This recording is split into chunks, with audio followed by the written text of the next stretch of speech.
Hey there, folks. Bardo here.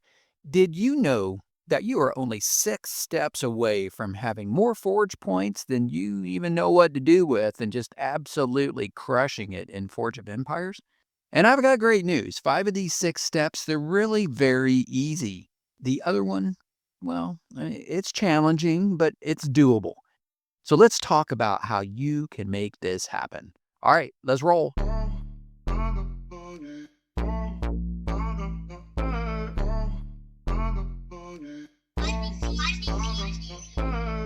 Hello and good day to thee. Thank you so much for hanging out with me, kicking it on the channel for a few minutes. You are looking at my revamped, my more efficiently organized city. I spent some time yesterday redoing this and implementing some new techniques I've learned for increasing efficiency. I got to say, I'm pretty happy with these results. I think it looks a lot better. I kind of surprised myself by freeing up a lot more precious space and deleted about 25, 30 road tiles. Sometime soon, I'd like to do a quick video to share this technique that I think all the cool kids are calling nesting.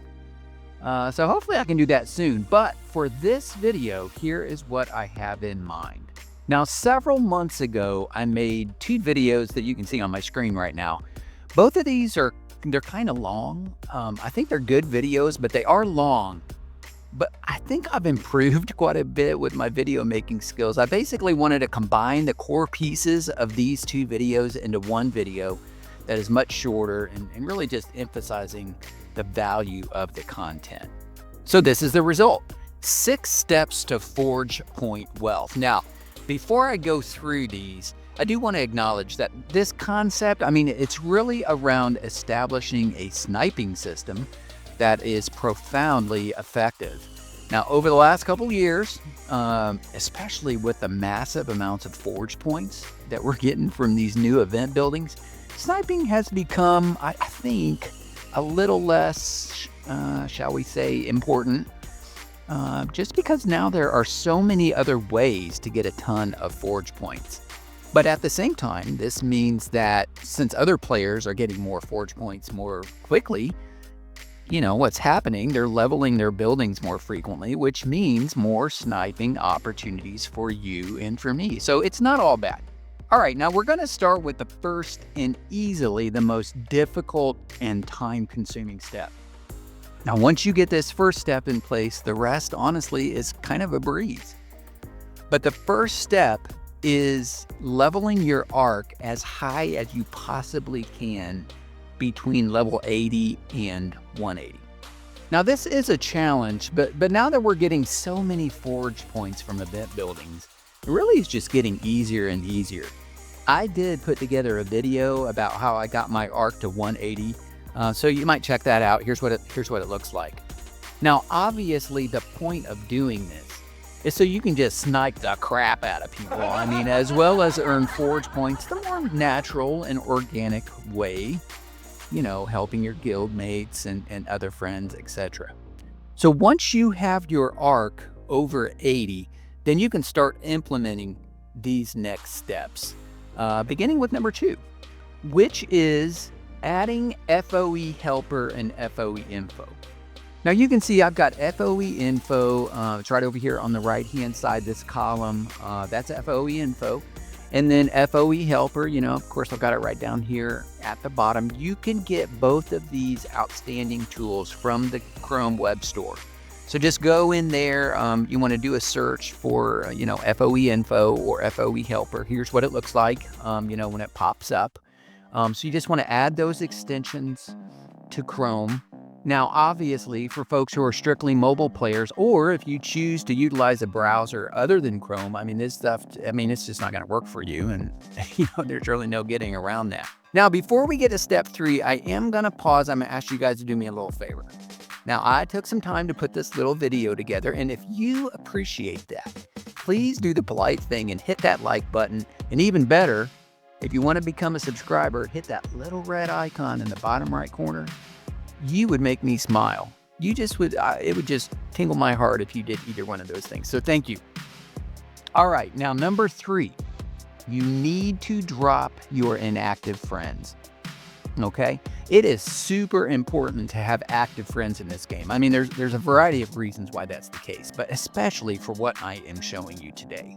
What you're trying to end up here is with as many friends as you can get, up to 140 active friends who want you to contribute any amount to their great buildings. That's what you're going for here. So first, in order to do that, you obviously need to drop friends who are just kind of consuming space on your friends list. They're not active. They're really not engaged in the game.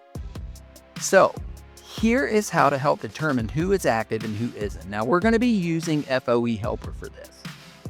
Let's go down here and use the Motivate and Polish Helper tool. It is right here. This little piece is so helpful.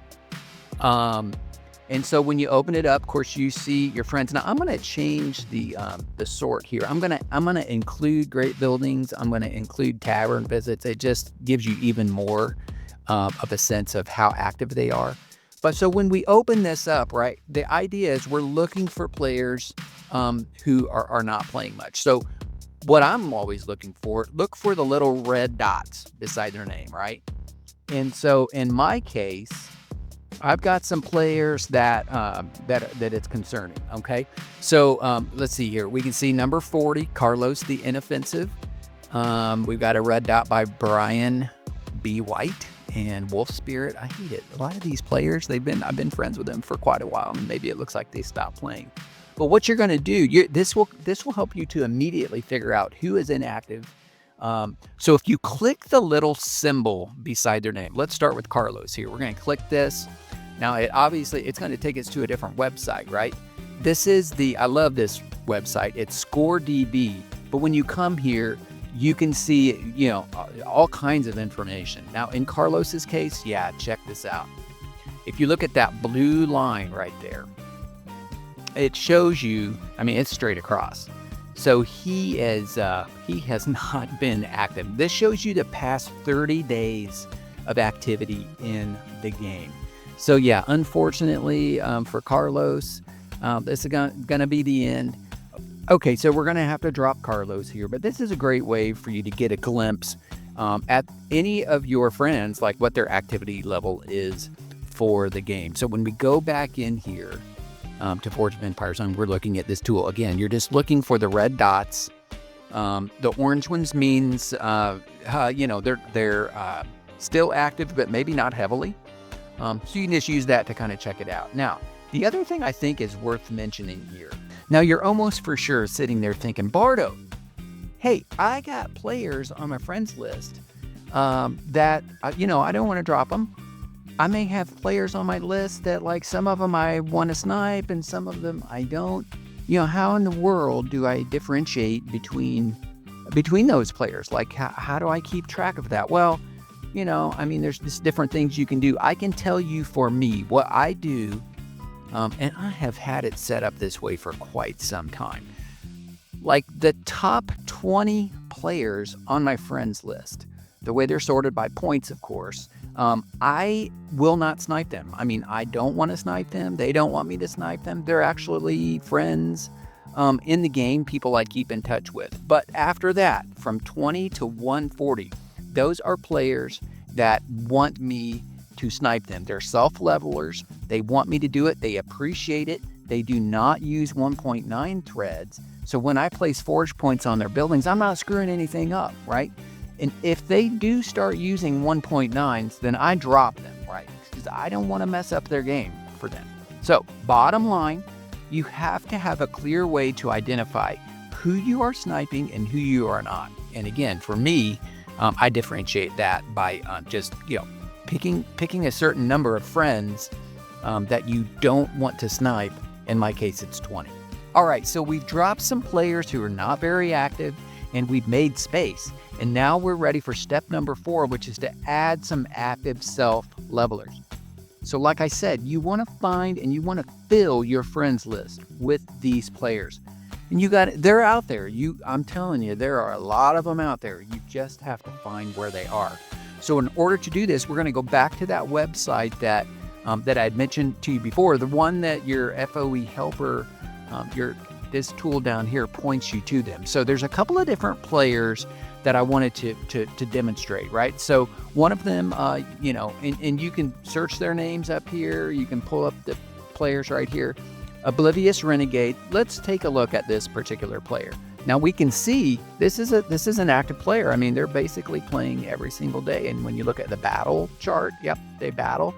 Okay, so then what I generally do, just, you know, you can copy their name right here, copy that, and then just paste it. Now we're going to go back into Forge of Empires itself. You want to go down here to the global button. You click that, you go into global ranking, and then just paste their name. We just copied it from that website. We're going to paste their name in here. Now what we're going to do, we're going to take a look and see, okay, what's this person doing with their great buildings, right? So we're going to open it up and look. Now, okay, the first thing we see here, and I'm already concerned because typically a player with a fairly high arc, typically that means they're probably not going to be a good option. But we're going to open up this great building. Then what we do, we go over here to our FoE info tool, and you can see exactly what their donation situation is, right? So with their arc, they're obviously working on level 71. They're an active player. And look, this is the key thing. You can see, okay, 3 players have contributed to it. And look, every single one is 190. So we know absolutely this is a 1.9 thread. This is not a candidate for adding to our friends list because, you know, we don't want to mess with a 1.9 player. So now the other example, though, that we can look at, Tadpole, Wise Tadpole here. I love that name. That's great. Also an active player. Look, Wise Tadpole looks like pretty much plays every day, does a lot of fighting. Now let's look up Wise Tadpole with the same system. Okay, so there's Wise Tadpole. We open this up. Now let's look at her great buildings. Definitely not quite of an advanced player. Only has 4 great buildings, but let's open one up and look at it. Let's take a look at the arc. Okay, currently not working on it, but let's look at the previous level. Okay, see what we have here? Only had 1 player contributing to the last level of her arc, and then 2 before that. And if we use that tool that I had showed you before, the donation tool, you'll see that person only applied, 143%. So that clearly is an example. This would be an outstanding candidate to add to your friends list, right? They're active and they're self-levelers, and they're not using 1.9s. So now you've added some self-levelers, and it is time to find those opportunities. What we're going to be doing is, we're going to be checking the great buildings of our friends to see where the opportunities exist. So you open it up and you look in their great buildings. What you're looking for is great buildings that are, at least half filled. In this case, that is not half filled. Let's look at Sir Chef here. Okay, so when we open this up, we see this is more than half filled. Let's open it. And then, of course, we're looking over here in our FoE info, and we're looking at the great building donation section here. And we see, here we go, boom, this is great. If we put in 201 forge points, we will earn a 199 profit. So that is what we're going to do. We're going to go ahead and pop that in there, 201. Cha-ching. All right. So we just got 199 forge point profit on that. And by the way, it's worth mentioning while you've got it open, if you ever are concerned and you're like, man, I hate to drop a bunch of forge points on a building for a player that's not active. Again, you click this button, it will take you right back to that website, and you can check. Yep, they're still very active. That's a safe drop. All right, so that is pretty much it. That is the 6th and the final step in the process. I'm going to put this listing right back up here on the screen. Number 1, you want to get your arc as high as possible, between 80 and 180. And trust me, you want to get to 180. It is worth the investment. Number 2, you need to add FoE info and FoE helper. Both of those tools will help you tremendously with what we've talked about and in so many other ways. Number 3, you want to drop your inactive friends. Number 4, you want to find your new active self-levelers to add to your friends list. Number 5, you want to check those GBs and identify the profits. And then number 6, you want to snipe. And folks, that is just about it. You know, I really appreciate you. I would love to hear from you. So please leave a comment. Let me know what you're thinking. If you have other ideas or just general thoughts about the game, it's always great to hear from you. And with that, we're going to wrap this up. And I want to say, as always, forge on, my friends. Forge on. We'll see you next time.